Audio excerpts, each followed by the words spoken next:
He's the image of creation, and everything that's a part of me is his perfect conception of a mere human being. Words like almighty, powerful, the great I am comes to mind when I'm thinking of him. And it feels so good to be part of his plan. He who holds the winds in his hands. And his peace is beyond what I can understand, and his love creates happiness unbeheld by man. And the earth rotates by his command. He is the great I am. And just by his speech, the earth was created, and just by his love, living souls are cultivated, and heaven and earth will be removed with just the wave of his hand. He's the rock of all ages, the great I am. Love is the source. I hear little feet coming in.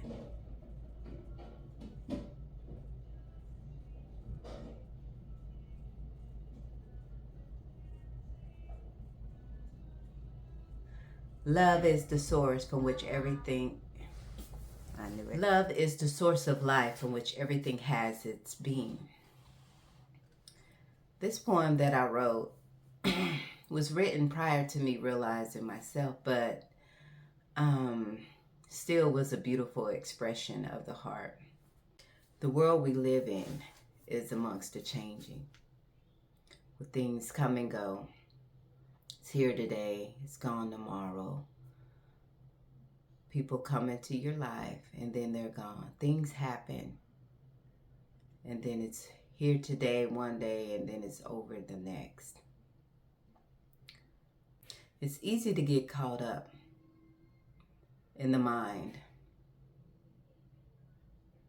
in the happenings of the day, when the chaos is loud and things seem not to go our way.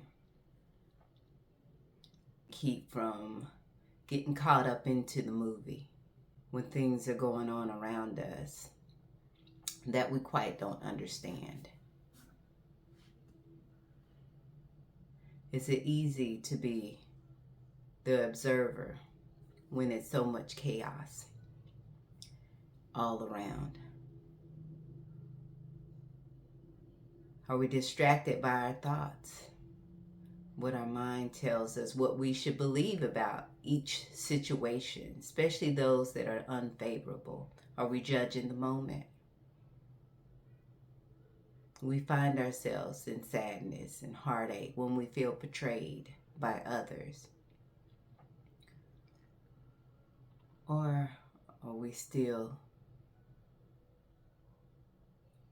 able to be that witness in those times? Are we still able to not become part of the movie and just be that observer in the background, even though it's rough, even though it's chaotic, what we see? Are we quick to jump in and make decisions? What do we do when the habits of life unfold? Is it our mind that drives us to each decision? Are we resting peacefully in our heart? Is there a calm moment? Or when things arise, are we struck by the chaos? Are we struck by the changing? Are we struck by the forms, the shapes, the concepts, the beliefs? What our minds tells us what we should believe about it. Or believe about that one and that other one. He did this, so he's this. Are we holding on to something we should let go of? Are we creating attachments when the world around us seems a bit shaky? Are we trying to find something just to hold on to? It's easy to slip back into a mentality of holding on, attachment. When things are changing, the ego wants to hold on to something that it thinks it feels firm. So maybe that's a relationship, Maybe that's a lifestyle. Maybe that's a belief. Are we able to just let go in these moments and realize this too shall pass? It's like a cloud in the sky. And letting go is not the end of this. Maybe a washing away to allow something else to come in. It's okay to let go in these hours of chaos when the mind is full of doubt. The mind is full of trouble. It's okay to let go of something to allow the love to be unveiled, to bubble up and shine forth as the beautiful expression that it is. Oftentimes, in times of trouble, it's hard to not be caught up in the movie, caught up in the game, what we call the game of life, caught up in the memories of what it could have been. We find ourselves in those moments, long as there is a recognition of that movie playing, you can just step back and let it unfold. Let go of the thought that, hey, I need to cling on to this, or I will lose my life, I will lose this relationship, I will lose the belief, or I will lose myself. It's okay to let go in those moments. It's okay to quietly rest in that peace. It's okay to do nothing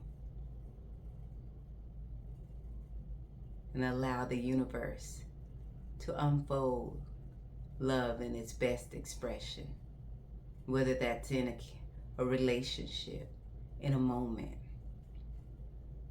in a belief, in a job.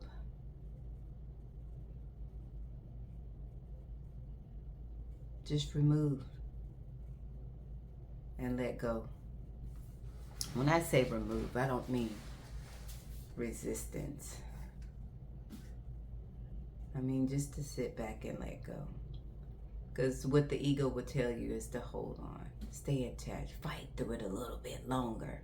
It's always fighting, always trying to climb, always to the next, always going against the grain, against the flow of love.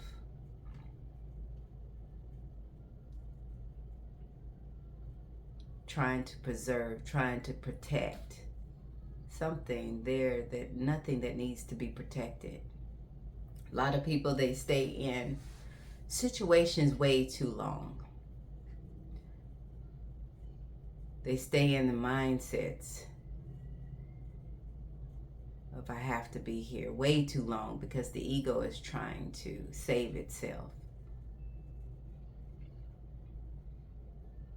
But in order to see the truth of things, can't be clouded by the fear of ego. I had an interesting dream. Some reason in my dreams I'm always, even as a child, I was always kind of running from something. And lately, I've always had a pack of animals, just running. And I've always kind of been, I've gotten bitten by 2 small dogs, but still a bite's a bite. So I've never really trusted animals, particularly big dogs. And in my dreams, it's always coming up, But it was this last little thing, this little fear, of getting bit.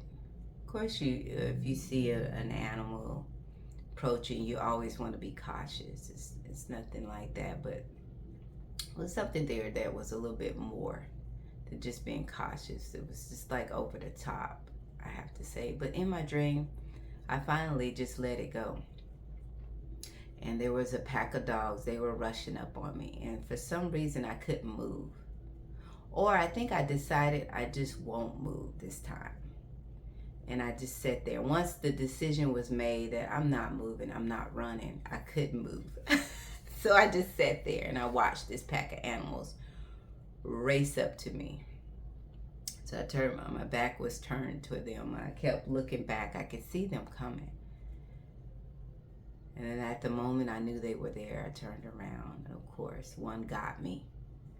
He started tugging, and I just said no. The other two, they just kind of sat. They didn't just trample over me. Like in previous, sometimes I would get attacked and they would just be tearing me up. But this particular dream, I just put my hand up and I said no. And I had no fear at that moment. There was no fear. There was no chattering, of course, of the mind. There was no panic. It was as the universe just allowed me and the animals, the pack of wild animals, to become one. And they literally turned their back to me and sat down.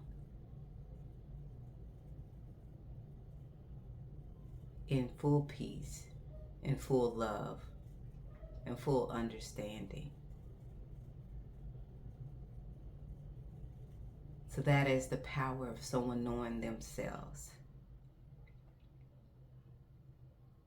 Someone understanding and realizing the fact that everything you see is you, is that source of life, is that love. It's not until we feel like there's something separate then we allow ourselves to be overcome by the beliefs, that we allow these things that we're so fearful of be made manifest in our world. It's at that moment when the realization was there's nothing to fear. And regardless of the happenings, the changes, of whatever was rushing my way, I realized myself. And the universe responded. Well, this is what came up. So thank you for sharing this moment with me. Remember that you are beautiful and I love you.